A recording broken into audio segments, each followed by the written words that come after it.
Hi guys, for the second time for the people on the stream, because I forgot to press record.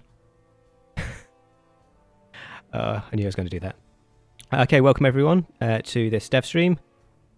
We are 8 days away from the release of Crucible 2.6? Yes, 2.06. 2.06. I suddenly forgot whether we had O's or not. Yeah, so this is a bit of a shorter stream. We're not going to go through too much, but we did feel like there'd be too much to go over on the day in our usual sort of release day stream.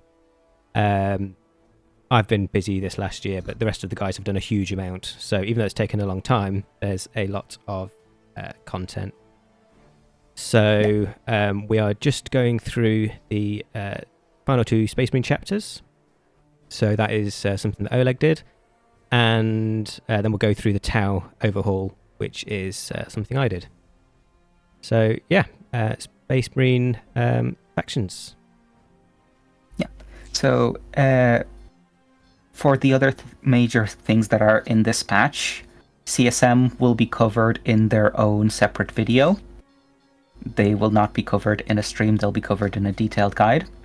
Then all of the other changes in the changelog and maybe having a look at the Orc Stronghold will be covered in the actual dev stream. Yeah, so I think the settings are all good. So yeah, so we've got quite a lot of content coming out actually. We've got this one, which will be online tonight. Mm-hmm. We've got the On the Day dev stream. We've got the CSM big guide. And we'll also I'll get the Eldar guide done as well. I'm sure there's some other stuff. Yeah. But yeah, there'll be quite a lot of content coming out. And then I'll also need to do a Stronghold guide as well. Ah, for the Orc Stronghold. Yeah. I'm assuming. Yeah. Nice. Cool. Yeah, so same as the other three chapters that are in game. The only stuff I did this was get the models into the game. But it was Eldar. But it was Oleg. I've got Eldar on the brain. But it was Oleg that did all of the balance stuff, all of the abilities, all of the theory crafting on how they were going to play. So yeah. Enemy sighted. Okay. Yeah. When you're teching up, could you get a wall before going Imperial Fists just to showcase how different they look? To me. Cool.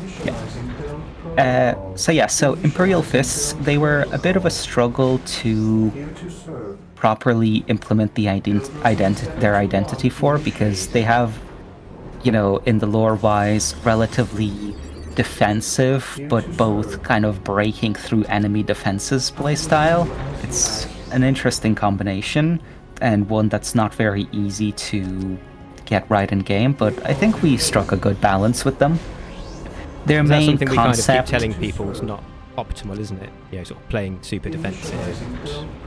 Yeah, and that's the major issue, where if playing defensive is too good, then that just becomes frustrating for people.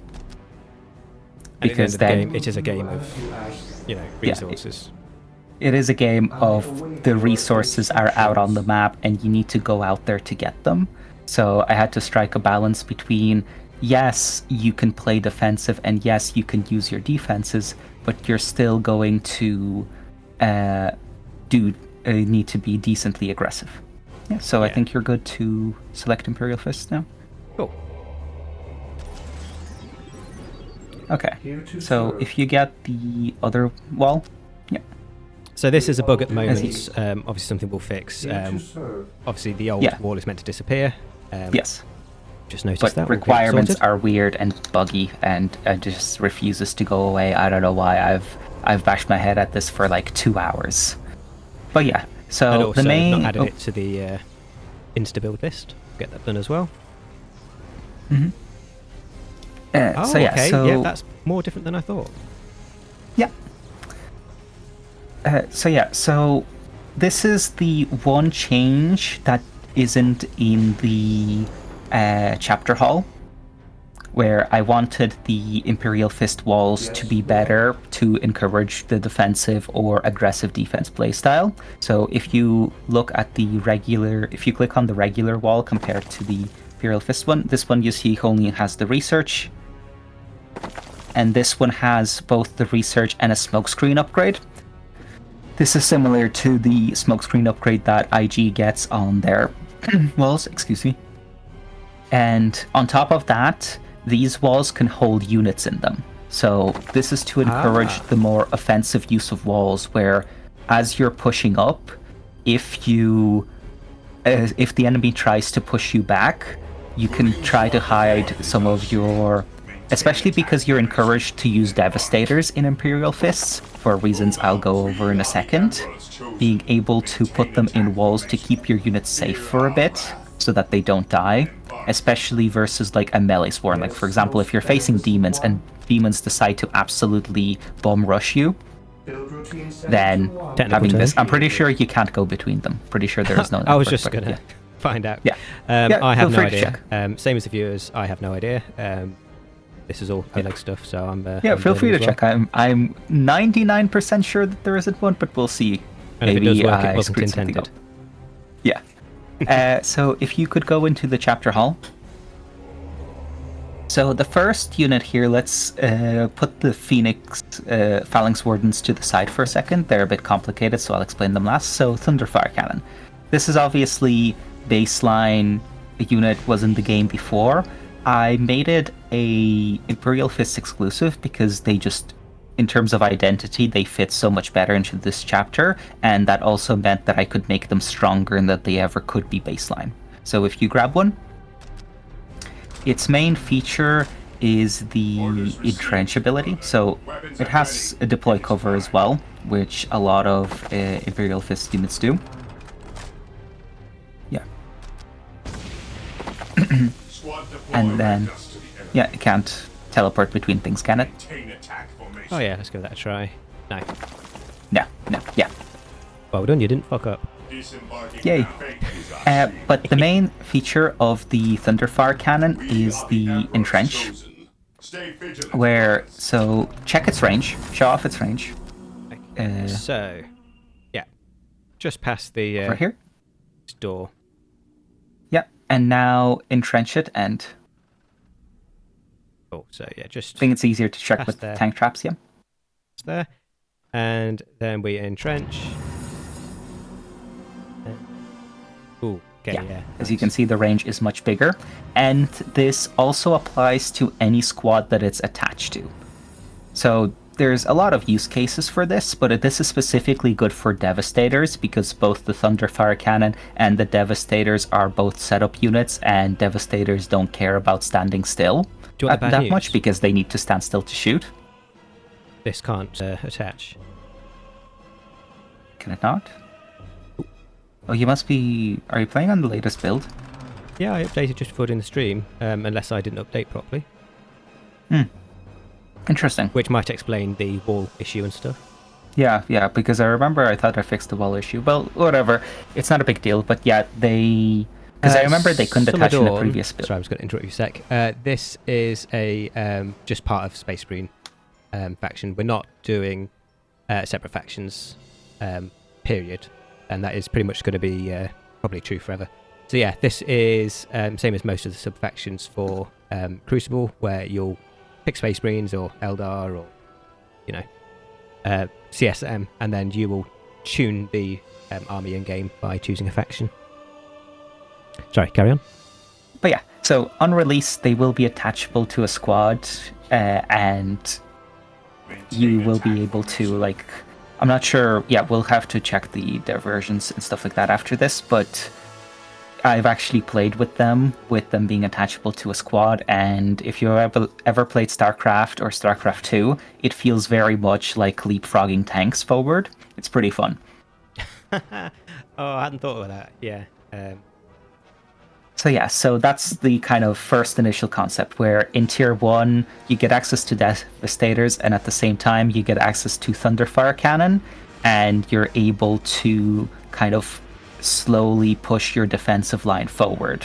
And your Phalanx Wardens are your front line, which we'll put a pin in that for now. So that's adding the defensive game style, but to units rather than, big walls, big turrets. I like that. That's really cool. So then if you go back into the chapter hall, the Basilisk. So Legion Basilisk, it's basically three. You can think of it as the Imperial Guard, Basilisk, Griffin Mortar, and Medusa all rolled into one, where it has weapon choices. Its default weapon is very similar to the normal Basilisk for Imperial Guard, and it comes out in tier 2, so the same tier.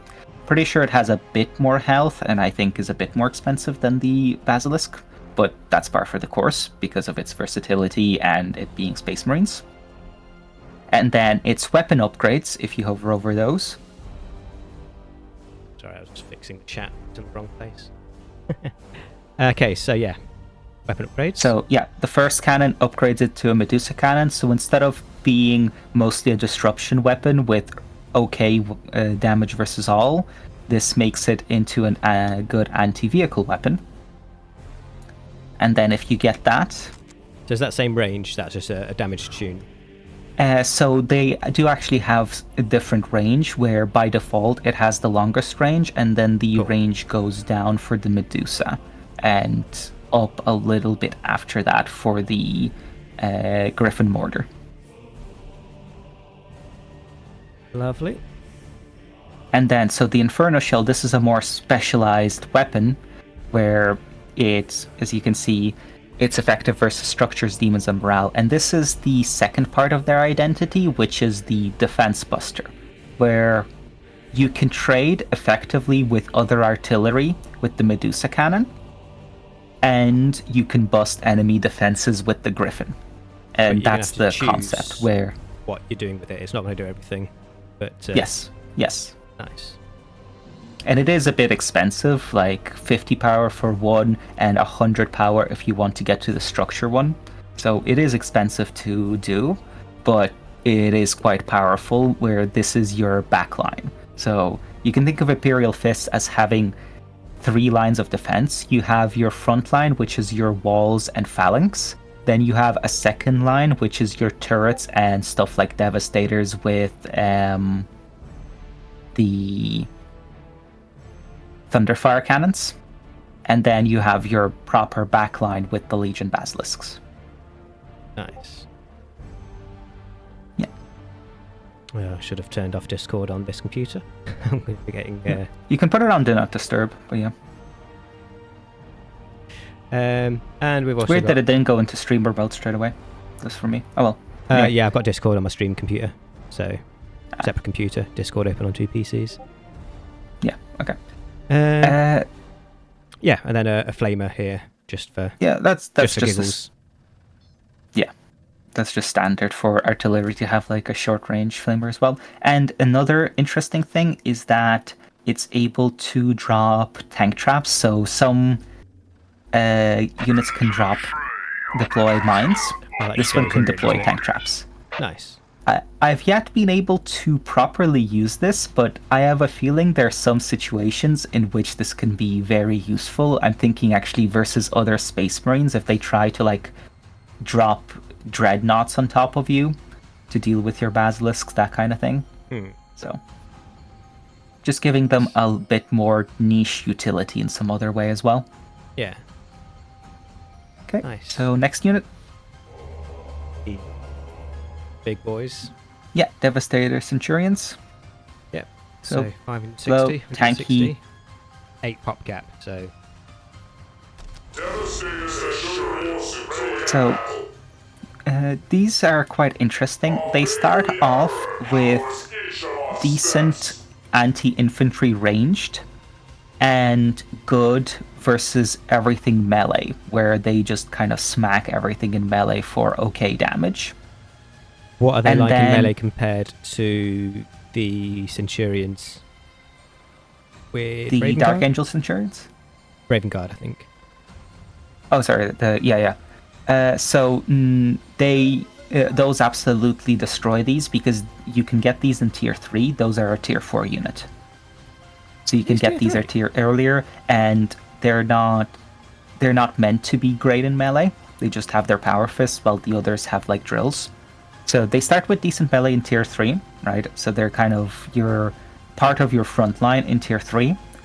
And then as you go into tier 4, They get access to powerful weapons and their sergeant, both of which push them from being your frontline unit to being your midline unit, along with your Devastators, Thunder Cannon, and stuff like that, where they change roles from being your tanky frontline to either being your precision strike unit, where you destroy very specific targets, or your midline unit. Cool. I also see that you can't get the sergeant until tier 4, so yes, nice way to keep it where you can. Fully comes online if in you tier get the 4, sergeant, you they can also get it in tier 3. If you get the sergeant, they also have an ability. Yeah. Also, the sergeant starts with graviton, so unlike most units, the sergeant does actually have a high-end weapon, whereas in the vast majority of squads, the sergeant has either the basic weapon or just like pistol or whatever. Yeah, the idea was the graviton is decent versus everything, so that's the weapon that the sergeant should have, so that no matter the situation, it's not bad. It may not be the best, but it won't be bad. My weapons will pierce the darkness There's the sergeant. Emperor's righteous light. There we go. So yeah, and then stand your ground. Stand your ground.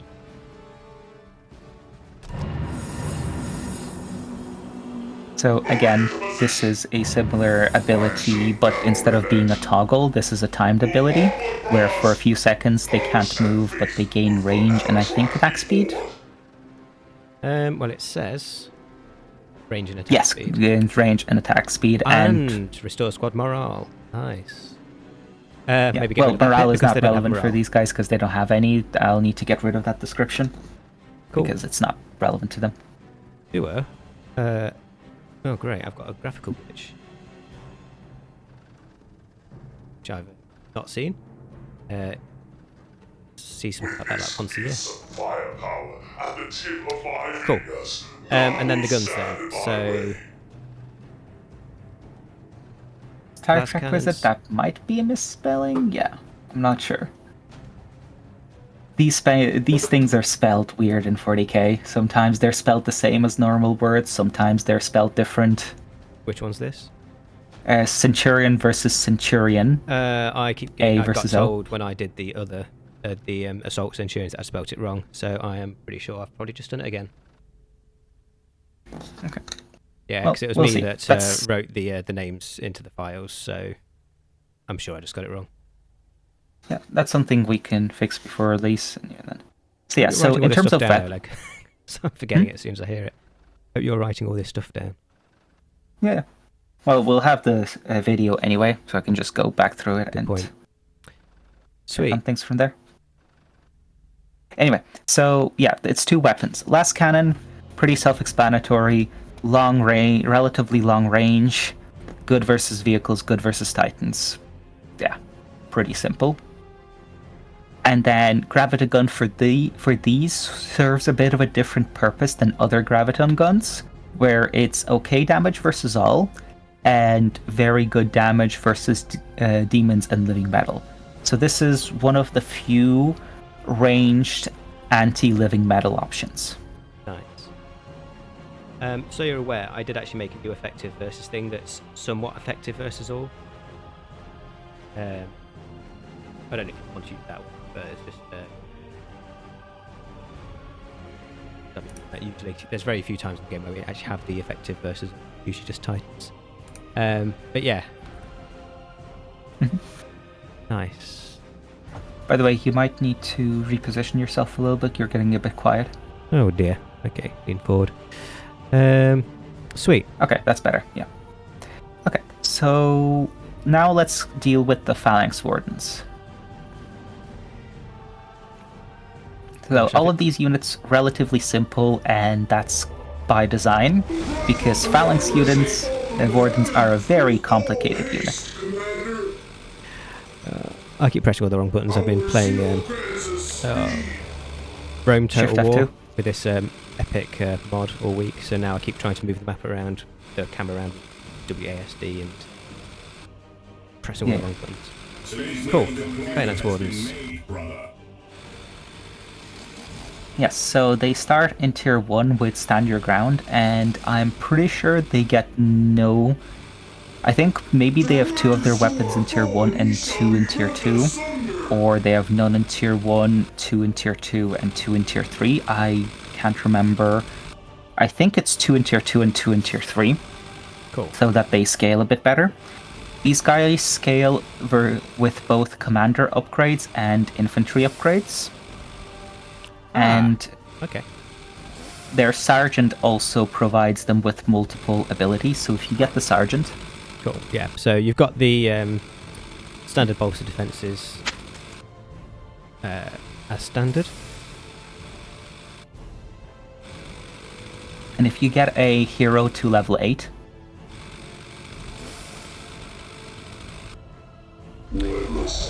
Which I'm going to have to do elsewhere. Yes. Due to this being like a squad, I decided not to do the kind of add-on menu for them because they're not really meant to have it. So, yeah, as you can see, 4 abilities. You get the first turret at level 2. You get the wall at level 4. You get the next turret at level 6. And the last turret at level 8.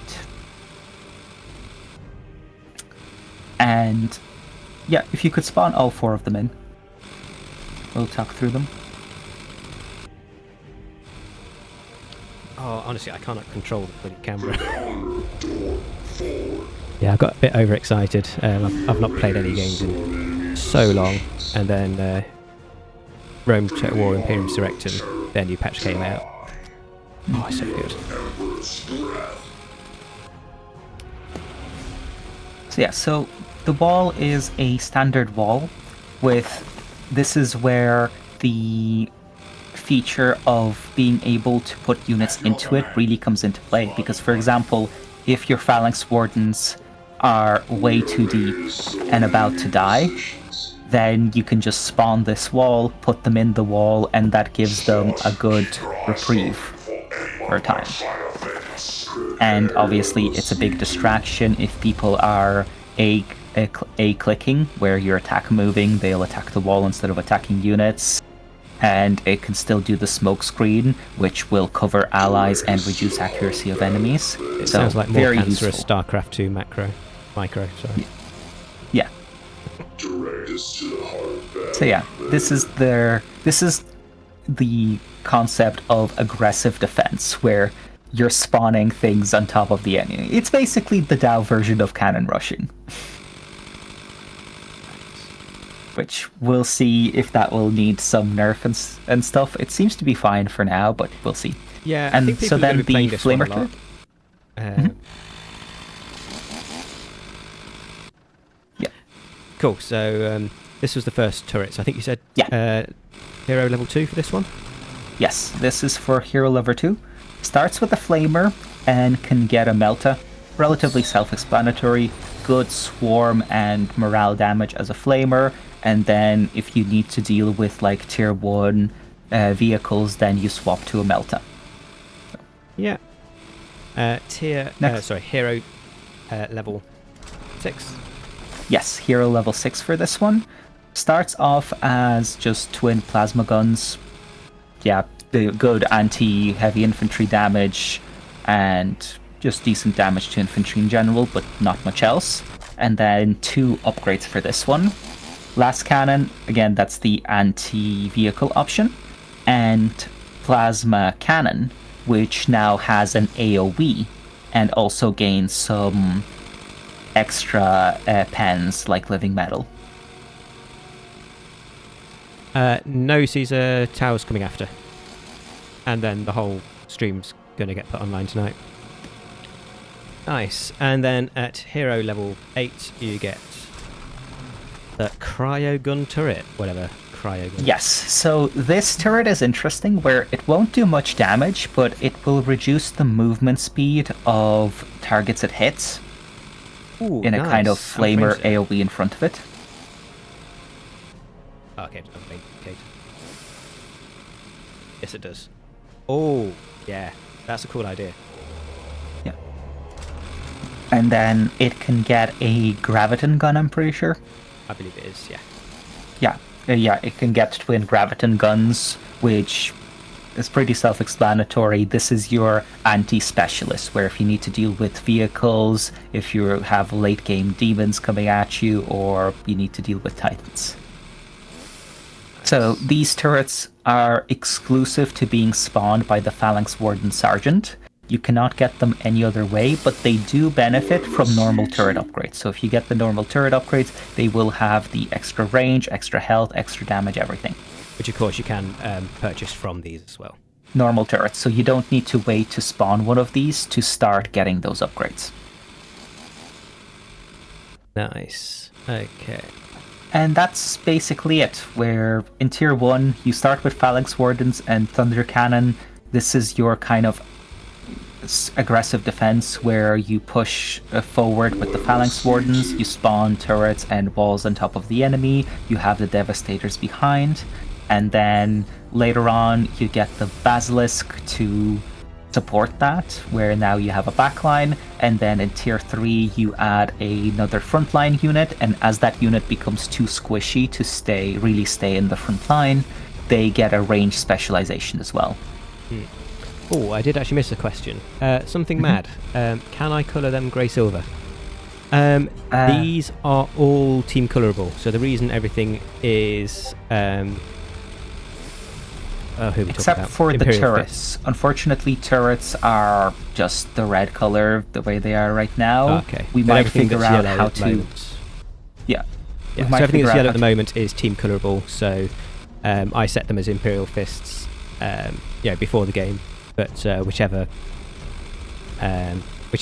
army colour scheme that you pick, the game lobby is what colour they'll be. Let's quickly go over the weapons of the Phalanx Wardens before moving on. Oh, actually, there's So one thing just about the turrets. These are going to be horrible when you get to level 8 because these don't share a cooldown. So you can just late game you can just be a dick and be... Yes, you can be an absolute pest and spawn turrets. They do have a pretty long individual cooldown, but yeah, you can be a real pest with them. Again, I didn't feel like a short cooldown was a good idea, because then you would just use the latest level turret 99% of the time, and that's not very interesting. Yeah, I don't believe, Caesar, that there has been anything involving Volkite cannons in Imperial Fists. I was going to say something else, and I've forgotten. It'll be slower than this because I've set the game to fast speed for the for this. So yeah, they'll be a lot slower than this. It's a pretty long cooldown. It's every few minutes, but it is nice. Cool. Okay, so weapons then. Power sword. Yep, pretty standard. Kind of a little bit. So if you're not dealing with swarms, basically upgrade to the normal weapon. Weapons are a bit weird because this is a hero unit. Ideally, you don't want it to die. So weapons need to be good and give them a specialized role. Otherwise, it's hard to swap weapons on a hero unit. It's been something that I've been struggling with for a while, but we don't have a good solution for it. So then the second weapon, Power Fist.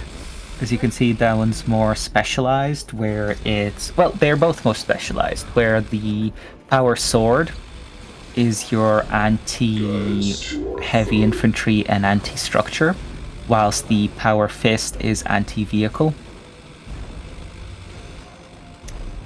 And then Lightning Claws. Tier 3, I'm pretty sure they're Tier 3.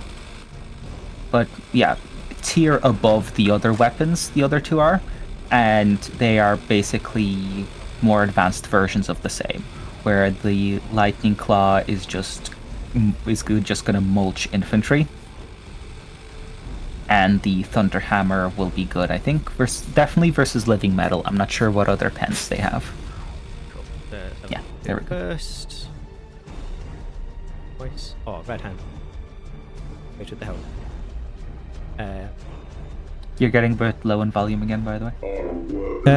So we've got vehicle structures, demons, living metal titans. Yeah.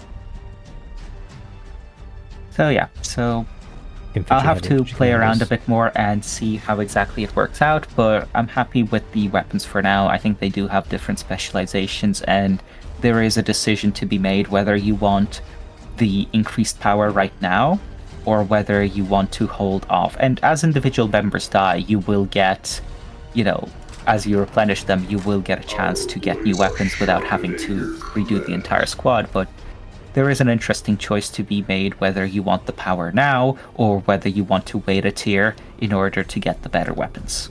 And I do think that the weapons scale them pretty well into the late game, where they will still be relevant tier 3. Nice. Yep. Any Cool. thoughts? Anything else you want to say? No. I know that when I originally was implementing the units, I was like, oh, there's not much content. Because at that stage it was just, Phalanx Wardens, the Legion Basilisk, and the Devastator Centurion. Obviously this was taken from, existing in game. And I think actually what you ended up doing feels, very fully featured. And might be my favourite one so far. Maybe. Although, Raven Guard, fun, but no, I think you've done a great job. Nice one. Thank you. So, if you swap over to Space Wolves. One sec. I never actually showed the Legion Basilisk nice and close. Ooh. Yeah. Some Chad armor By the way, on the way sides. that you tell what weapon it has is by the positioning of the gun. I know it's a little bit awkward, where unfortunately there isn't Just that actually one a that's doing the changed model. icons. I was like, what the fuck's this? Yeah. But yeah, the angle of the gun changes depending on the weapon. Yeah, so it gets higher the more you tear it up, right? Yeah. I think that's what it was. Oh, and this guy here, this stubborn bastard, took me like 3 hours to work out why I couldn't get him to appear when I originally implemented the unit. I had a right nightmare with him. Can't even remember what the issue was, but it was like a whole evening wasted. Bastard. Anyway. That's Soulstorm. You just waste hours on the dumbest thing. Cool. Space Wolves. So yeah, tech up, and I'll go through their basic concept for now. So, Space Wolves, from the feedback that I've gotten, do feel a little bit clunky at the moment, so some of the stuff might be tweaked slightly before release, but the core should still be basically the same. Just that some of the numbers might be different. So, Space Wolves' core concept is the mob mechanic similar to Orcs, where as you get more members in a squad, and as you get more Space Wolf units in an area, they gain combat buffs. Everything from health, to damage, to speed, to morale regen, to, even if you have enough of them, pretty sure morale damage immunity. Just everything that the Orc mob mechanic does, and a little bit more. Where the core concept with them is that they're not exactly very tactical, they're just a giant blob of raging half human, half beast hybrids that kind of just run at the enemy and pulp them and mulch them into a pulp. Nice. That doesn't mean there isn't some tactics with them, but, that's the fantasy, where you have this giant blob of units that's just steamrolling through enemies. Were So- they to tap into the werewolf fan group of people in the fantasy world? That's what I always think when I see them. I say, oh, space Yeah. werewolves. Yes, basically. So if you could start with the bikes. So you start with these tier 0. You get their reinforcements in tier 0, but the sergeant and the weapons are tier 1 locked, I'm pretty sure. I hope so. Maybe the plasma gun is not, but I'm pretty sure they all are. Yeah, I think the general rule has been that nothing happens in tier 0. So yeah, just having the reinforce. In fact, So standard yeah, bikes don't so reinforce, do they? So fast. Not as good in melee as the Dark Angel bikes, but obviously more versatility, where they have more weapons to choose from, and the weapons are better. They're ranged. So concept is, in tier 0, they start as a good assault unit where they have both ranged and melee.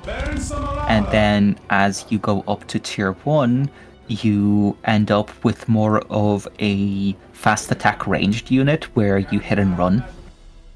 So yeah, so that gives them a plasma cannon. And then if you get the heavy and the melta, those are actual guys. That's what I liked when I was implementing them. I was like, oh, it's actually quite, some stuff gives sidecars, some stuff's just handheld. It was just quite... Yes. So, simple unit, until you remember that you can get 3 models in tier 0, which means they have 1 buff from their mob mechanic.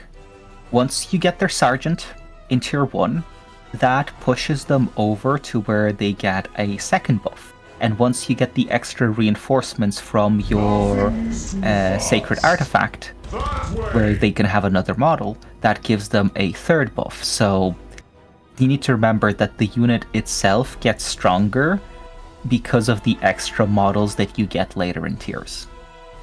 Ah. Yeah. That's interesting. Where the mob mechanic it keeps in mind both the tier 3 reinforcement upgrade and the tier 4 Emperor's Armory upgrade that gives you more models, where both of those are it goes up, the buffs go up high enough to where both of those still affect units.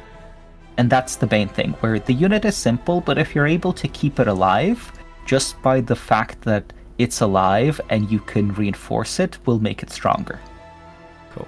Now, is it optimal in tier 2 to get more Wolfen Bikes? Probably not. But if you have them around, they will be more useful than the normal tier 0 bikes, for example. And I have a feeling you can be pretty obnoxious with these in tier 1. Yes. Definitely. So, next unit. Full speed. Sod off. Full speed. Fenris Wolves. This is probably the only cheap chaff unit that Space Marines have. Tell me if you can think of another, but yeah. This is your fast attack, cheap unit that you run in and you don't care if a bunch of the models die, because they're relatively cheap compared to other units. Let's get the rest of the models, because there's some cool... That's what I was wanting to show. Yeah. So they have the ability similar to Cruci to eat corpses for extra health. Down here, cannibalize. And they also get an ability in tier 2. So they're a tier 1 unit, but again, keeping with the theme of still being useful later in the game, they get Debilitating Howl, which increases the melee damage units take and decrease their speed so they're easier to catch. But it does, so again, going back to the mob mechanic, this ability requires at least 5 of the models to be alive, so you can't just spam 5 squads of 3 and just spam a bunch of these abilities. You need to actually reinforce your units in order to use this. Nice. Okay, so yeah, pretty simple. Circle. Yes. Pretty simple, but very powerful. Like, already in our beta testing, this unit needed a health nerf just because it was so oppressive to deal with. Because they also have a charge where they jump on enemies when you click them to attack enemies when they're close. So This makes me think of the Rough Riders, IG, on steroids. yes, yeah. Nice. Yeah. Next unit. So fast. Cool. Yeah, Wolfen they are very Marines. fast. Wolfen Marines. So these guys are slow. You're on fast speed, so you don't see it, but these guys are slow, but they have a lot of health. If you look, 2 models have 6,300 health without any upgrades. And being tier 2 and being able to reinforce to 5 baseline, I'm pretty sure. 6. To 6, yeah, sorry, being able to reinforce to 6. This unit gets very tanky, Where's the, and that will become armory? important with the next unit that we discuss. Cool. So in tier 2, for example, Our mark is our greatest 34,000. defense. They will 41,000, be and then that's not including any of these, the late game, if they do, Emperor's Armory and all that. track them down. And how much are Claws they? sharp. 4 cap, yeah, fair enough. Our mark Yes, is our relatively greatest cheap for what defense. they do. Slow. They have decent melee, but not necessarily very high damage. Yep, very simple unit, just tanky, slow frontline unit.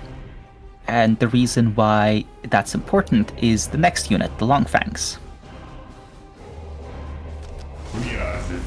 These are your Devastators ++.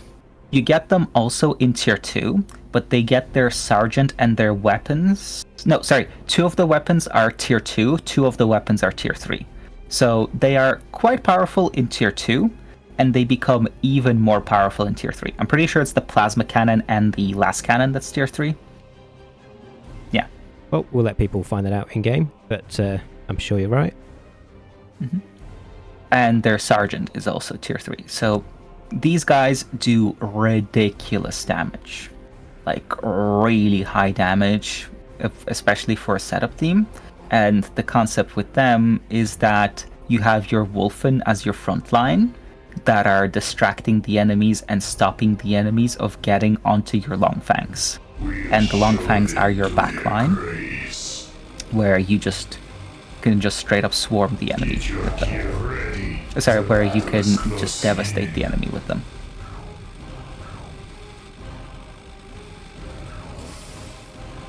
And yeah. Ooh, this is an icon we missed unless this is an earlier patch. So if you look at their ability, that is a unique ability as well. Oh, I don't Where- know about that. I don't think I saw it. Yeah. I'll get that. So similar to the ones for the Centurions, they cannot move, but they have increased ranged and attack speed. Yeah. And that's again fitting into their identity of this is your backline. You have does Wolfen this as your one front line. restore the squad's morale? Yeah, this one definitely does, This one and does it should restore. say that. Yeah. I don't know if that was just Both of an error them on would both. restore the morale, it's just that the description isn't useful for the other ones because they don't have morale. Cool. The weapon models are great. I've never seen a rocket launcher Yes. like that. Missile launcher, whatever. Yeah. It's a fat stubby boy. Yeah, so then to go over the weapons. So missile launcher, long range anti-structure, I'm pretty sure, Yeah. if you hover over the description. That one. Vehicle Yes, structures. yes, vehicle structure. So yeah, so this is your way of breaking into enemy defenses, because when you have this aggressive playstyle where you just have these melee units, you struggle with defensive emplacements because they screw up your pathing. You know, it can be difficult to get enough surface area on them, so this is your way to counter that. The Meltagun is close range anti vehicle. That one. Yeah. And then the plasma gun is your big boy. Sorry, plasma cannon, I'm pretty sure. Yeah, that's a plasma cannon. Is your big boy anti infantry with a good AoE. And the last cannon is your tier 3 anti vehicle as well.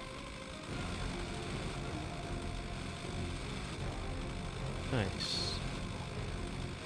So yeah, so the idea is if you have... Both of these units are slow. Both the Wulfen and the Long Fangs are slow. And the idea is that they will move more or less together, and you have them in a big blob.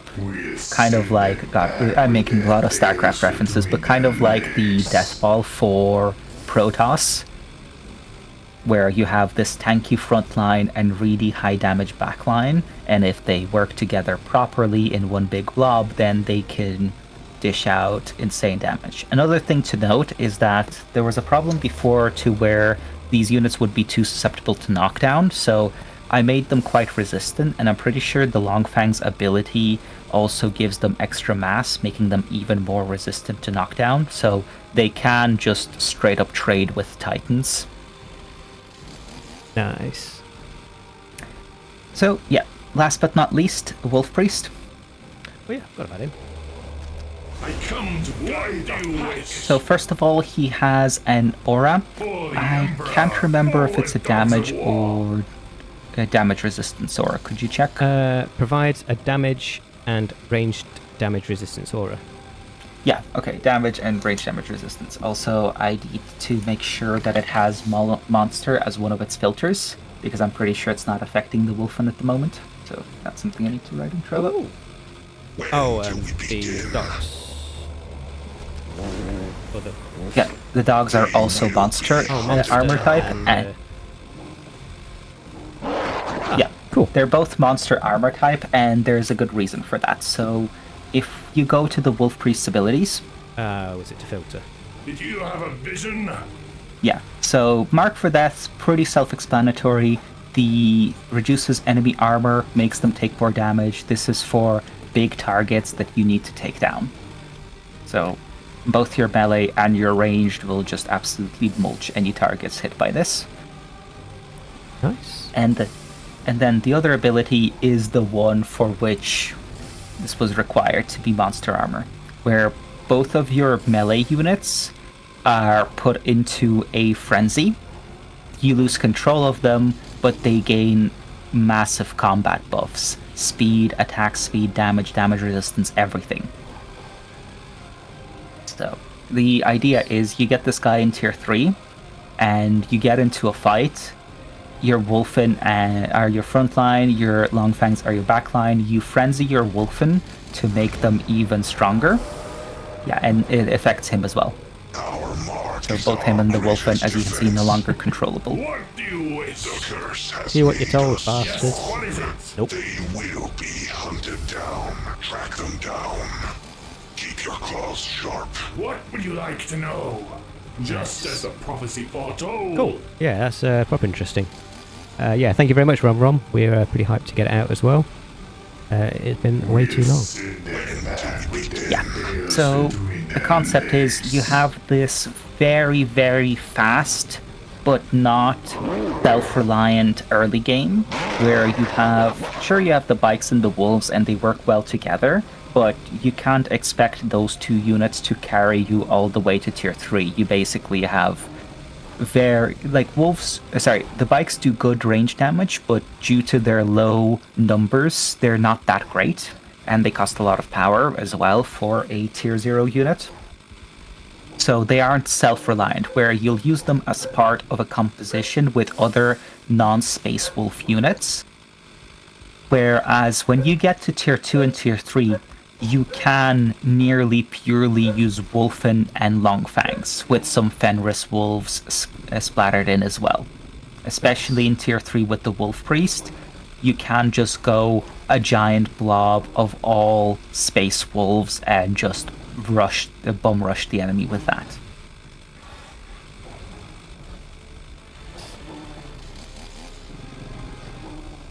So yeah, I think that's all. Yeah, so love what you've done. I think the main thing that comes to mind is they both just feel very different, to all the other options you've got. So obviously, if anyone doesn't know, we've already got Dark Angels. Yeah, Dark Angels, Salamanders, and Raven Guard. Yeah.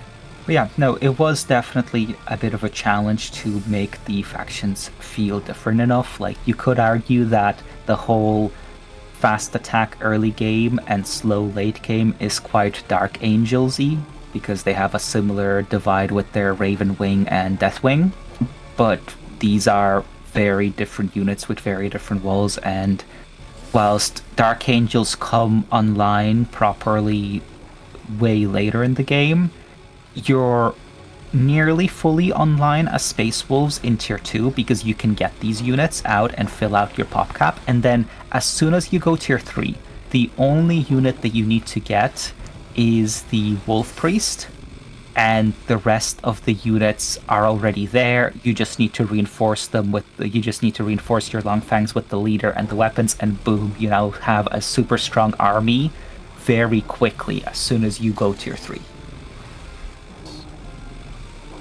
Very nice. He looks like such a Chad. So, yeah, I think that's it for Space Marines. Are you good with moving on to town? Absolutely. I wasn't actually intending on doing tower or anything, but we had someone on the server mention just how bad the weapon upgrade descriptions were. Which, annoys me anyway. I hate that sort of thing. One of the biggest things you want to do is make all the descriptions right. So I went in, and I've never played too much Tau. But then I just realised how they didn't have any infantry upgrades at all. I mean, there's like the odd one here and there, but not like the full spread of either 2 or 3 tiers worth of infantry upgrades. So immediately that suggested that nothing was scaling. That stuff's pretty much outdated the moment you tier up. And then when I looked, I got everything into the spreadsheet, our stat spreadsheet, and most of the units just like tier 2, tier 3 battlesuits look shit. And I spoke to people, and they did say that as soon as you get to tier 3, that the most viable thing is just to get vehicles. Vehicles or suits were the only way to go. And I'm pretty sure it's only a few of the suits. So this was the weird thing where as soon as you went up in tiers, you would have to basically replace your suits with the new suits, because they, apart from some minor differences where some of them had some specialized pens that the others didn't in their weapons, most of the suits fulfilled basically the same role.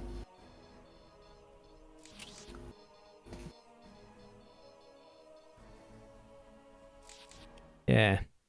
So basically I started reading all of the infantry upgrades, and then I decided to do everything. So basically we've gone through all the stats, gone through all of the weapon upgrades, rebalanced everything, done a full research system, balanced all the vehicles, balanced all the heroes, balanced the titans. But the big difference is that the whole of the infantry system, somewhat ignoring crew have been rebalanced, but in terms of the Tau infantry, everything has been reconceptualized in terms of how you're going to do stuff, what they're for, just started from scratch. So that does mean that I've put a lot of detail into descriptions. So a lot of these changes, as a new player, you can just look at a lot of the battle suits, look at the descriptions, and get a lot of the ideas there of how to use them. So if we quickly just get a barracks and get up tier 1, you will see that this has basically been totally redone. Trying to think the best way to do this, probably just go through the tiers. Yeah, so as tier 1, it's tier 0, sorry, obviously you've got your stealth suits, and your, actually no, tier 0, sorry, you've only got stealth suits and your Gevisala.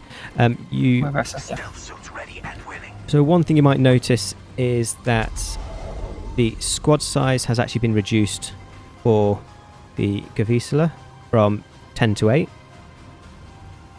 and the squad size for the stealth suits is the same. And then in terms of other tier 0 stuff you can do, you've got improved burst cannons. That has been changed to just give the stealth suits increased damage. And then you jump. Yeah. When you get to tier Make them 1 more though... of a... Sorry, yeah, you go. Yeah, makes them a little bit more of a viable trading unit, where before, if you went stealth suits, it was kind of like sacrificing your capper unit's combat capabilities at all. Like, Wavessa were just so much better at fighting. And now, it's a bit more expensive. And they're still not going to be as good in straight-up combat, but they're at least somewhat comparable. Yeah, but they're also now both infinitely more useful in the next tier and a half. So rather than it being simply a choice of, do I just go for these two and whatever in 5 minutes, well, in 2 minutes, I'm just going to be suiciding them or whatever. They now can actually do quite a lot more from the upgrade system. As soon as you get to tier 1, that is when this stuff all comes online. So firstly, target lock has had a few changes. You'll still get the stealth suit buff to accuracy, which is basically a DPS buff, and then accuracy while moving. So, just if you want to use these and use their big brothers, and then start doing stuff like you do with the sister battle seraphims, with just running them around units and whittling them down. I'm gonna have so much fun with that. Yeah, if you like micro, these will be great. So you get just that quite noticeable buff to the DPS, as well as actually being able to do it while moving. But then big change is stealth suit weapons will get increased range, and that includes their fusion blasters. Yeah, that is a very interesting change because, as anyone who has played Tau knows, once you get into tier 1, your stealth suits, whether you like them or not, will face tank enemies because they are the closest ranged unit except for Cruci. Yeah, they're And very maybe close range. Breachers were closer, but I'm actually not sure if Breachers were closer range than stealth suits. Which, There wasn't as much in it as you might think. They were shorter range, the Breachers, but not as much as you might think. So we've talked about buffing the damage in tier 0, buffing it again in tier 1, buffing the accuracy while moving, buffing the range. Then that is when the research system kicks in more. You'll get standard infantry DPS buff for everything, standard health buff, but then this is where the big changes start happening. You've got squad size increases. So all of this stuff, the squad size and the heavy weapon increase, this is just for the light infantry. So your stealth suits, your Gavisula, your breachers, fire dragons, fire warriors, pathfinders, and that is interesting. You get those early. Yeah. Because usually factions have to wait until at least tier 2, maybe tier 3 to get those. Yeah. So you've got squad size increase at tier 1 of 2 models for everything. So this is where it starts racking up. You've now got 6 models for your stealth suits, and back up to the original 10 models on your Gavisula. And then you have your fire warriors, your breachers, and your pathfinders. So what I've set it to do is that before you get your squad size increase, there'll all be 2 models down of where they were in the last patch, and have been for probably 10 years. In tier 1, when you get this research, they'll go back to the original, but then you can get it again in tier 2, and that's when you start getting bigger squad sizes than they've ever had, as well as having buffed HP, buff damage, every tier. Gotcha. So a bit tiers. worse in tier 0, but quite frankly not a big deal because you can just grab more units and you'll want to go tier 1 pretty quickly anyway. Yeah.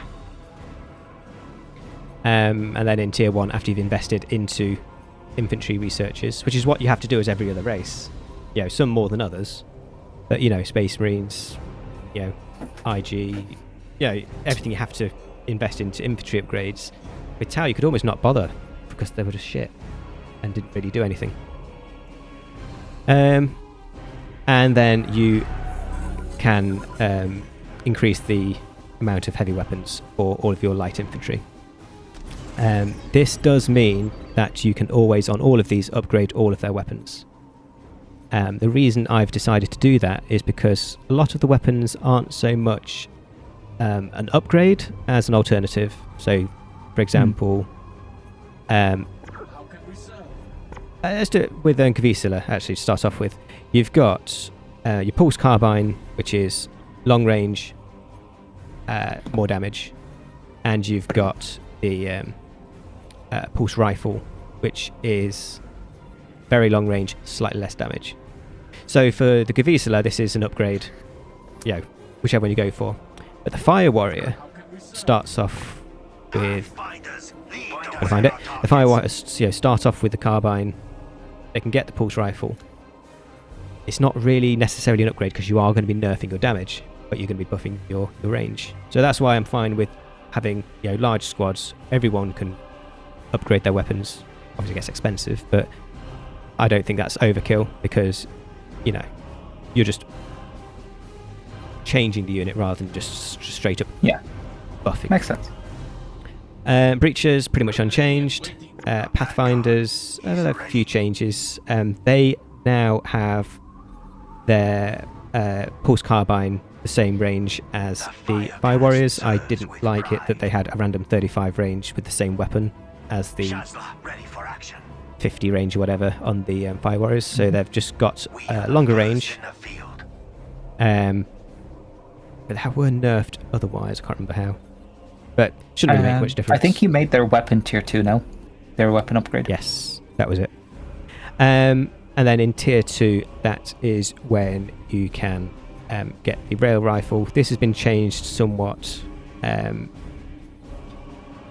It's a better weapon, but obviously it's tier 2. That will give you your commander damage. That is interesting, because that does quite limit their commander damage. Sniper drones. Yeah. I guess marker drones, Marker drones are good. Sniper drones. They've got the sniper drones.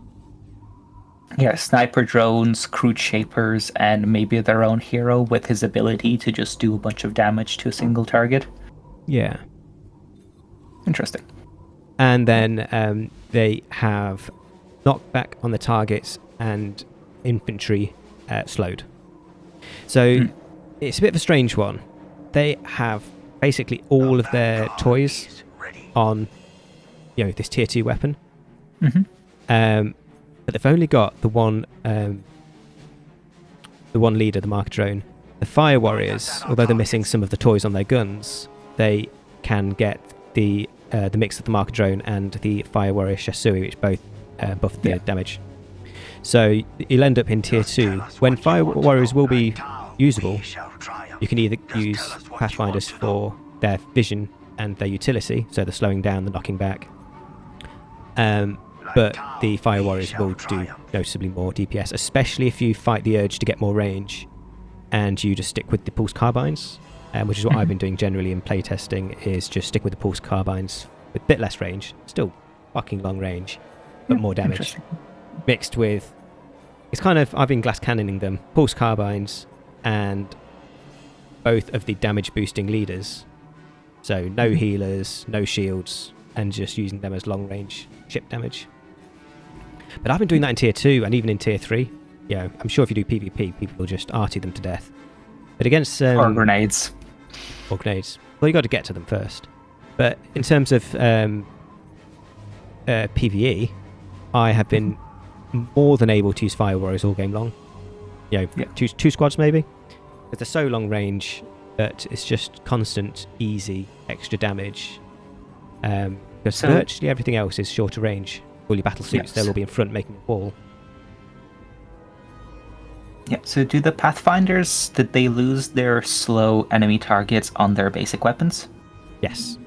Okay. So that's at the end of the day, it's just a normal Pulse Carbine. Although I don't think they had it anyway. I think that had actually been removed. Whether people No, are aware so or they not. had slow on their basic weapons, and then their upgrade would lose the slow. That was the thing. Hence why they were shorter range, because if you could slow from like 50 range away, then that was a bit annoying. No, so their basic weapon is just basic. So the reason you'll get gotcha. Pathfinders in the That's early fine. game... They're still a detector. They still have Yeah. the marker drone. So Yeah. The reason you'll get They them in the still early have game is range. purely for detection. Yeah. Which they're amazing at. It's one of the honestly, highest. I quite like this change because before the rework, I often found myself using Pathfinders in the role that you would use Fire Warriors in, where I would get, because like sure they had shorter range, but the slow kind of mitigated that a lot of the time. And their weapon upgrade made them do more damage. So, and that being the same tier where I'm pretty sure you could get those in tier 1, I think. Yes, It made them basically same as Fire Warriors, but a bit more expensive, but also better at most things, because they also have their vision, where this is the other thing, where did you buff the vision of the other units? No, I don't think so. Yeah, so Fire Warriors have like 30 sight, and their range is, 50 now baseline? The Pathfinders. The Fire Warriors. Fire Warriors should be still range 50, right? Oh, sorry, range 50. Yeah. They've got awful vision, and Yes, 50 awful or 60 vision, range, good depending whether you get range. carbines So or this is- rifles. Yeah, so this is the other use for the Pathfinders, where unless you have Cruci or other frontline units, you need Pathfinders in your army in order for your units to actually utilize their range, because if you just spam Fire Warriors, they will be missing 20 range from their weapons. Yeah. Straight up. Yeah. It becomes So, yeah, less of a deal later on in the game, because then you'll have suits and stuff giving you the vision, which is why I wanted to kind of give them a use with that quite noticeable weapon upgrade. Yeah. And I honestly think you've got a really good choice between Pathfinders and Fire Warriors. I've not really touched Breaches too much, but I used them in a few games in playtesting. Breachers were fine. Breachers are fine. If you're going to get aggressive in the early game, they're so useful.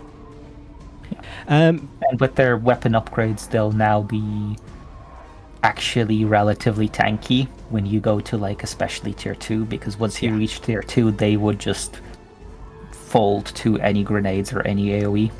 Yeah, I had a spreadsheet where I plotted it all down. It's about double HP. And that was before I started adding squad members. So you've got double HP and also an extra 2 members. But you can also use Gavisela as an alternative to Fire Warriors, because they've got exactly the same weapon, exactly the same range. Well, it's the same weapon file. They will be missing some of the DPS buffing. What did their sergeant give? Melee. Yes, they were missing some of the damage buffing, but they're cheap as shit. Yeah. So if you find that you're not really, if you just want to get a load of range damage, you're not, getting punished for it, you have a choice between, Fire Warriors, Gavisela, Pathfinders, and this is before you forget about the rest of their stealth suits. So, yeah. Okay. Cool. So, moving up in tier.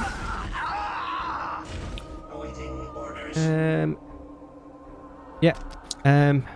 Were any of the vehicles changed? Or any of the Go through drones? that in a Like bit. in major ways? A few small changes. Should we go through the stealth suit first, or? To be fair, though, I'll go through the vehicles now, because it can all be seen in the descriptions. Okay. Ooh, you moved the vehicle upgrade here. Good. I felt weird about that Yeah. upgrade in Path of Enlightenment. Took me 3 seconds, was very satisfying. Yeah, so all the vehicle upgrades are here. So firstly, a complete description overhaul. And what you will see for everything in Tau, weapon upgrades and also just your units, you will always know the range. So Fire Warriors, range long. Pathfinders, range long. Breachers, very short. Your Tetra Scout Speeder, shit. Okay, didn't do it for that one. Yeah. Need to do it for that one. That would be the only thing in the whole army then that doesn't have range. I think that is super useful to have, even on when you're building stuff, to know exactly what range you're getting. Yep. I think for Tau specifically, it's quite important due to their nature of having like multiple layers of different ranged units supporting each other. So I do think that's a good idea. I'm not sure if it'll be necessary for all factions, because I think for some faction that information is basically extra noise, but for Tau it is a good idea. Yeah. So a light weapon rebalancing on vehicles. I don't think I did too much. The notable changes is the eel has had some stronger changes to its weapon balancing, but generally it's just great against everything. And when you upgrade its weapon, it just gains a shitload of range and like a load more damage. Nice. But it's the swordfish and the stingray. I got on Google, started researching what they're actually meant to do. So what I've done is I've swapped them around, because I did like the whole 150-250 thing. But when I ended up doing it, it was the cheaper one that was the specialist damage, and the 250 that was the more standard stuff. So I swapped them around. So you've got the Stingray 150 relic, which is effective versus everything to a reasonable extent, but it's mostly infantry and heavy infantry. And the swordfish, again, all to a reasonable extent, but vehicles and demons. So this would be one of anti-demon, nice. One of your specific demon counters. And then the hammerhead gunship, nothing's changed too much, but proper descriptions. And I think there might have been some changes to its weapons so that all of the weapons actually had a use. In fact, let me tear up. So I think actually that was quite a big change. Okay, so yeah, iron cannon, and this is the same. So there's been a lot of standardization happening as well. So things like iron cannons, rail guns, they all work the same way no matter what they're on now. So when you get used to what they do, it'll be the same whenever you see them. So iron cannon is just very long heavy infantry damage.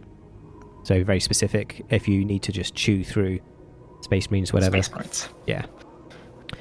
Twin-linked plasma cannon is quite general. Infantry, vehicles, demons, but it's standard range. So we're talking about the difference of something like 70 against 35. You know, big range difference. Fusion cannons, vehicle structures, again, range standard. And the railgun, which will need tier 4, is long. Not extra long, but long. Vehicles, light structures, but titans.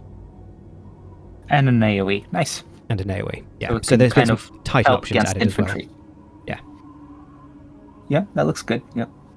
Yeah, so a lot of the stuff with Tau is their descriptions were so bad that no matter how bad the race was, it was even worse because you were just not getting the weapons that you thought you were getting. Yes. And some of the weapons were they so weren't doing what they said they were doing. ridiculously weak. Tier 2 stuff with like 50 DPS. It was so bad. Yeah, so that's pretty much the vehicles. Okay. Drones? Yeah. Drones, no changes, really. Did you move their stealth upgrade in here, or no? Was an Stealth upgrade is in here, along with the. We do have a one that improves drones in general for your infantry. So I just kept them together. Plus we had space. Yes, this is the other part where not only do your infantry get health, but also the drones get health. Yeah. So they also scale so that they don't just constantly die, because this is one of the annoying things with Tau before, where their drones would just instantly die. Yeah, they're still gonna die. Could you hover over the upgrade to the left of that? Because I think that's also an interesting thing to talk about. I forgot about that. Yeah. Yeah, so to again extend the use of a lot of the units of the light infantry, so the ones we've gone through already, we do have this other research which gives them cover. Basically the same thing as we saw added to the Imperial Fists. Obviously it's an IG thing originally, That is for... Is it just Fire Warriors in Gavisula? Whoops.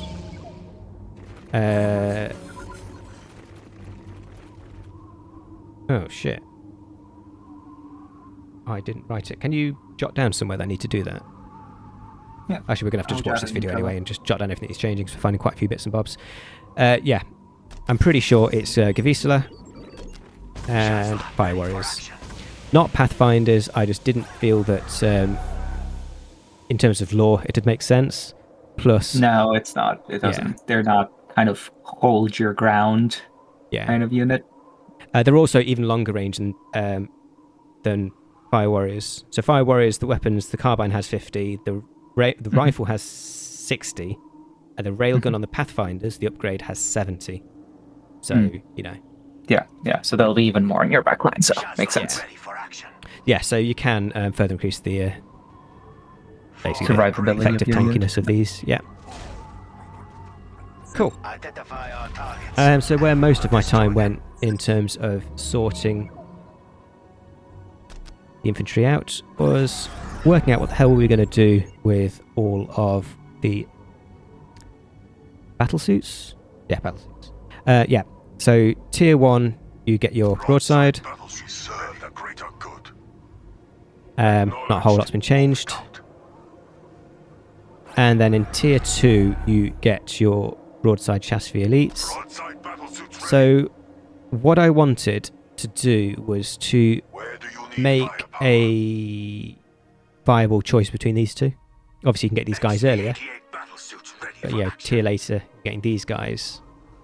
Why would you rather use the broadsides, the standard ones?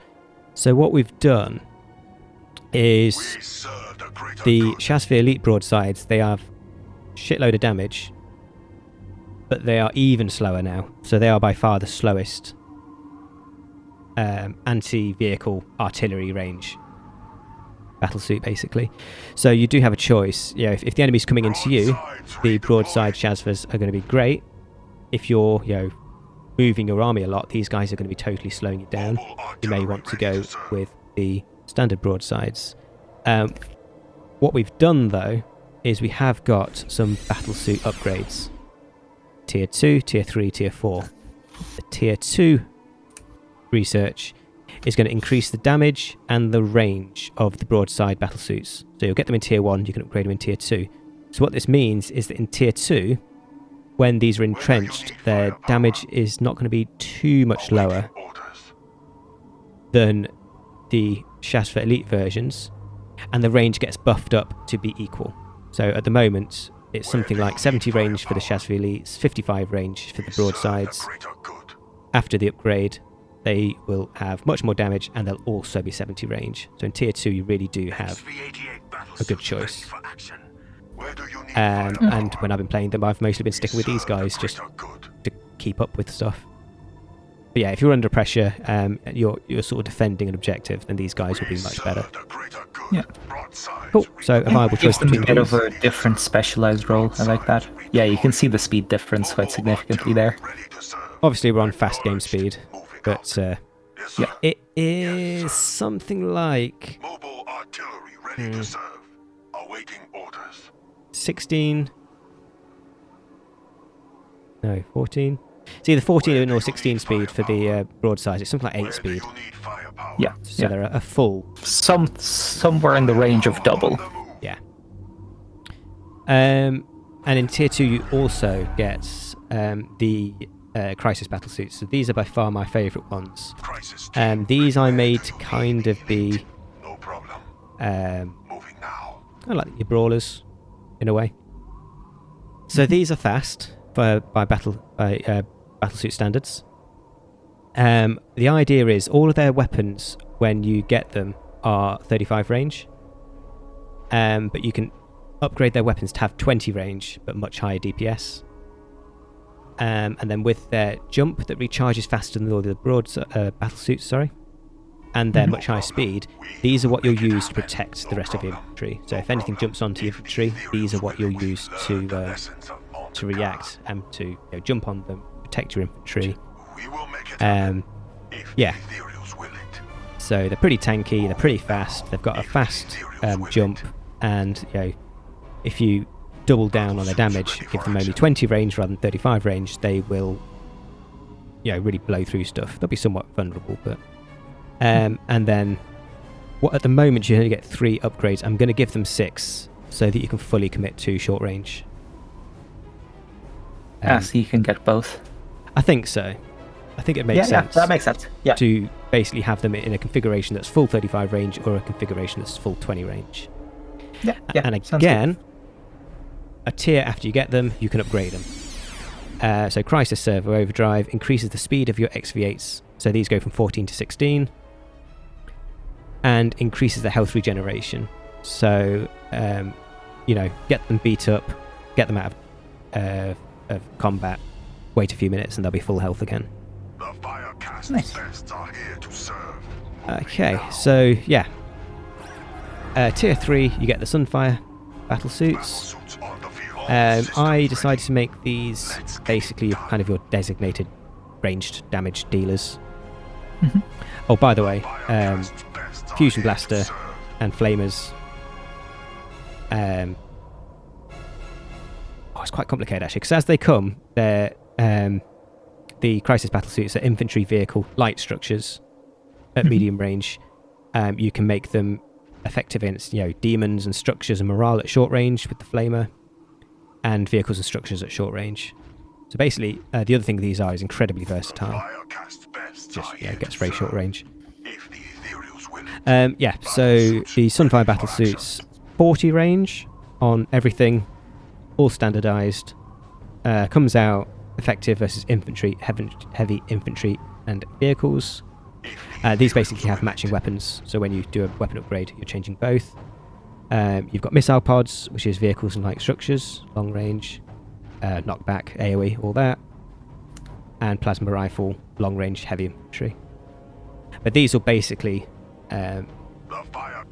sit behind your Crisis suits. Is there a similar thing where you'd want ideally for them to be able to get both upgrades?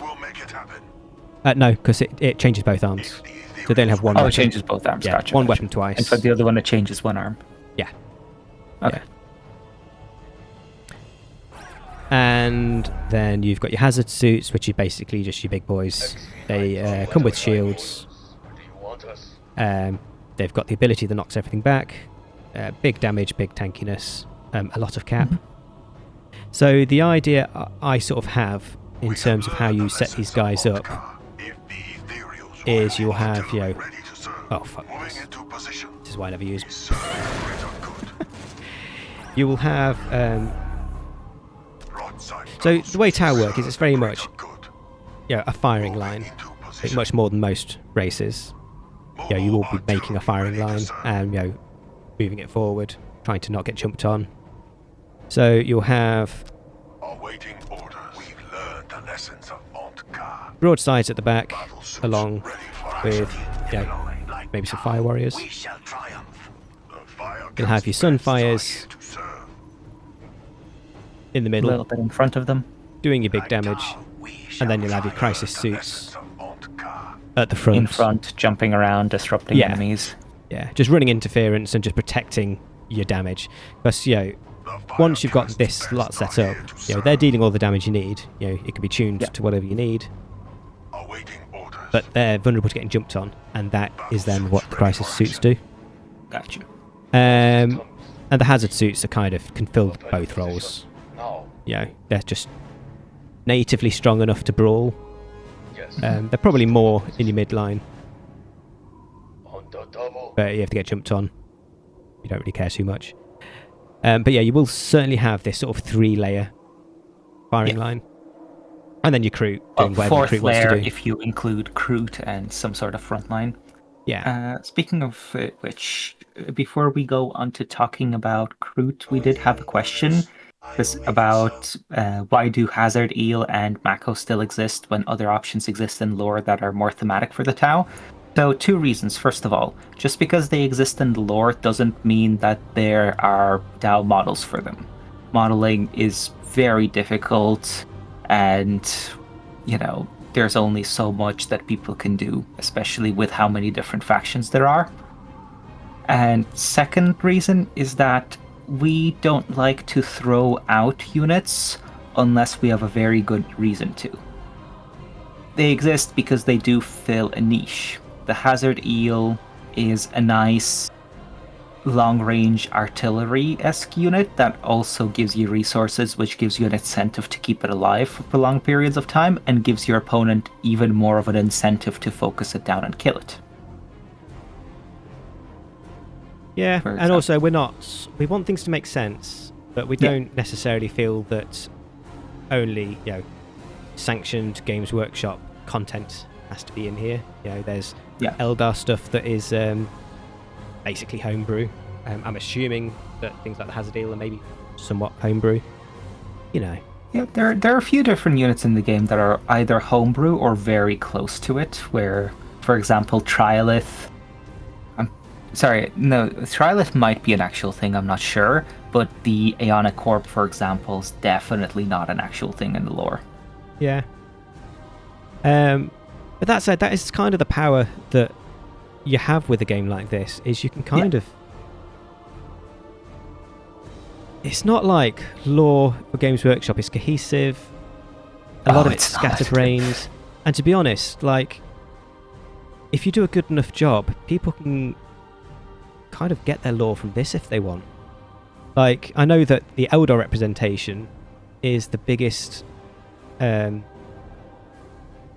If you like Eldar, this game is the biggest thing that's been made to represent that. There's nothing that gives you more anywhere. And you have the opportunity with the game to really push boundaries, make new units, because it's not like the official stuff makes a whole lot of sense most of the time. There's no difference between some random author chatting some bollocks that makes no sense, but theoretically adds to the lore, or us adding some units that kind of adds to the lore, as long as it makes sense. It's not just a clone of another unit. Cough, cough, custodes. And then the final big point is that our source of models is Kakulis, who is basically the grandfather of Dawn of War models. His home mod is unification, so there may be Tau models that exist. Doesn't mean that we can automatically have them. Anything that we basically get is we're lucky to get, because me and Oleg are, as well as Kakulis, the two main developers. We don't do any modelling. We don't know where to start, so we kind of in some ways get what we can get. We come up with a plan. We ask Kakulis what's available, and also a lot of the time what the unification guys want to keep to unification. Not everything they make they want in another mod, and all the power to them. They made the stuff. They have made more content than every other mod put together. Yes, 100%. Doesn't mean it should all go into this mod. So yes, it can be frustrating, I guess, for some people I will who say like... that it shouldn't all go into Absolutely Crucible, not. because that would be too much. But even the parts that do go, we need to be picky with them, and they need to be picky with what they're willing to share. And there is nothing wrong with that. There is no kind of any sort of bad blood or resentment there. It's just, that's how it works. Different mods, different modders, different parameters, different things that they want. So, Yeah. I get that it can be frustrating for some people who prefer the Crucible style of mod, the huge races of a small quantity, than unification's many races of the vanilla setup.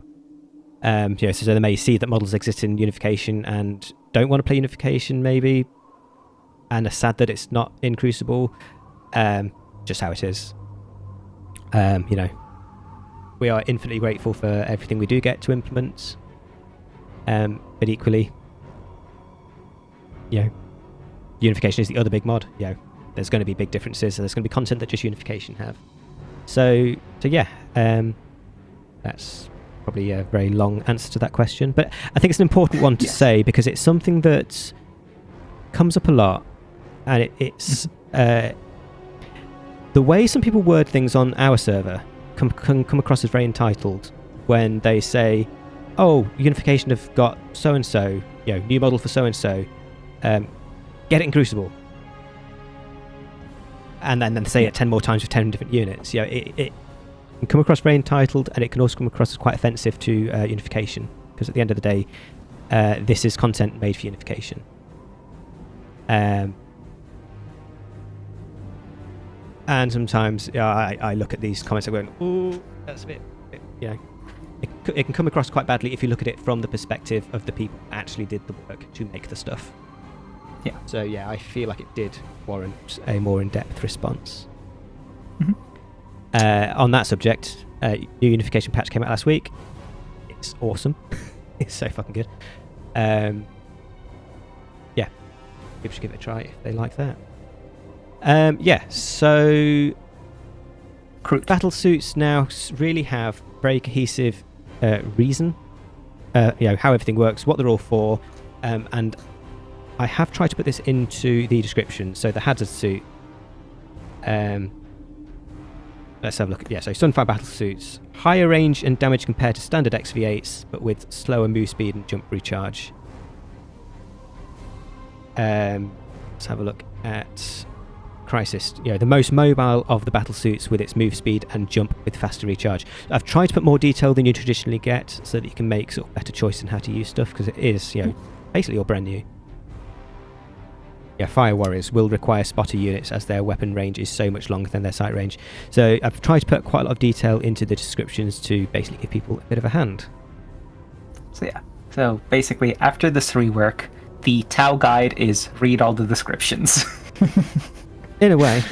And to be fair, if you understand a lot of the core philosophies for RTSs that you get, for example, from your basic guides, the reason a lot of the army-specific guides are needed is because there's so much stuff hidden. And a lot of that stuff, a lot of people might not need guides if they actually knew what was going on and the actual difference between the units, what the weapon upgrades actually do. Not that there isn't a big place for the guides, but people may get into a position where they just watch them to get better rather than watching them just to know what the fuck they're doing in the first place. And if someone needs to watch a guide to know what the fuck they're doing in the first place, the game is too complicated, the descriptions aren't good enough, That's my perspective. Agreed. Oh god, we've been streaming for ages. Final massive change into how Tau work comes in Tier 4. So in Tier 4, you've got all your battlesuits access to, you've made your firing line. In Tier 4, you get Battlesuit Legions. It's 1,000, so it's expensive. But this is when it increases the squad size of all battlesuits by 1. And then a corresponding increase of the max weapon upgrades. This suddenly means that, everything is instantly 25. All of your battlesuits now have 30% more damage, It doesn't affect the broadside battlesuits, but... Does it affect the elites? I'm pretty sure it does. Yes, it does. Oh, nice. So in Tier 4, suddenly your firepower gets much bigger to stay relevant.